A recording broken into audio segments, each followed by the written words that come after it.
Okay, late night video just before I go to bed, but I just wanted to put something real quick out on this because this was a really interesting video on Ryan Wiley's channel, and it wasn't Ryan, which might have been why it was such an interesting video. Sorry, Ryan, I had to say that. It was from a channel called Progressive Watch. It looks like he'd mirrored it on should the US move from the Imperial system to the metric system, and he discusses some of the advantages and disadvantages.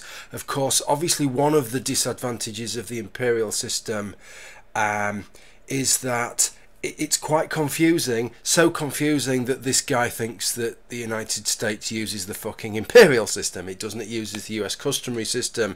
This is one of the aspects of confusion, one of the problems. Some of the units, the US customary system is based on the imperial system, but many of the units are the same. Some of the units are the same, but typically expressed in different ways, such as pounds or stones and pounds. Typically in countries that use the imperial system, and some of them, the units themselves are different. So a US gallon, a US pint is different to an imperial gallon and an imperial pint.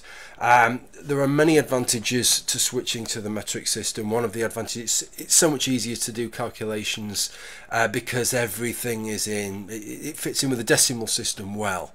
It doesn't try and fit in these strange multiples of 16 and 12, which can work well when you're calculating things by hand perhaps, but it makes things very, very different not working in powers of 10 all the time. So, and there's no consistency to the system. It's just a mishmash of fucking things. But it's not as straightforward as the guy makes it sound, swapping. We know that from the experience in the United Kingdom. For one thing, he talks about how much easier it would be at the moment. You have to make sort of US versions and metric versions for Europe. You will still end up doing that because things still have to be compatible, and so the same kind of things happen.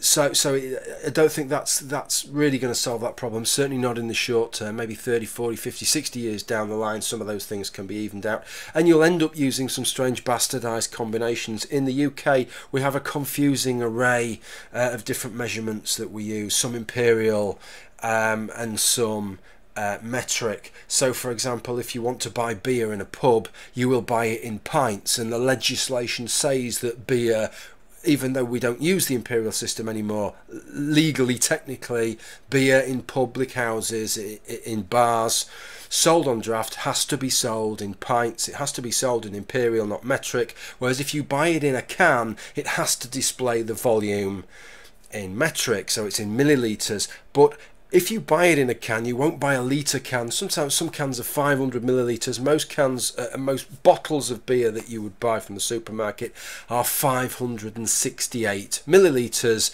which, surprise, surprise, is a pint. So although we've moved away from a pint to the litre, when it comes to some things, you just end up buying 568 millilitres. So they haven't exactly resolved the situation.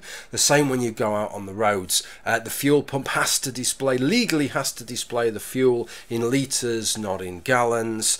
But road signs legally have to be, speed limits and distances have to be shown in miles and miles per hour. So it's a real mishmash of different things, and that is, what was it? It was about 72, 74, something like that. So it's about 40 years on, and these things still haven't been resolved, and we still end up in some circumstances making two of things: a metric version and an imperial version.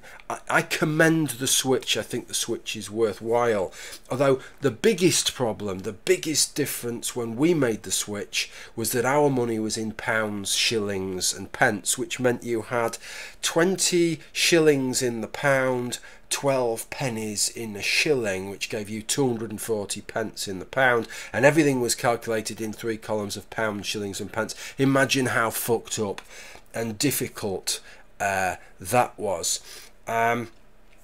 So that was the biggest difference. You don't have that because you already have 100 cents in the dollar. So it would make a difference, maybe not quite as big a difference as it made in the UK. I think that's pretty much all that I wanted to say. Pub quiz question. Just throw a pub quiz question at the end.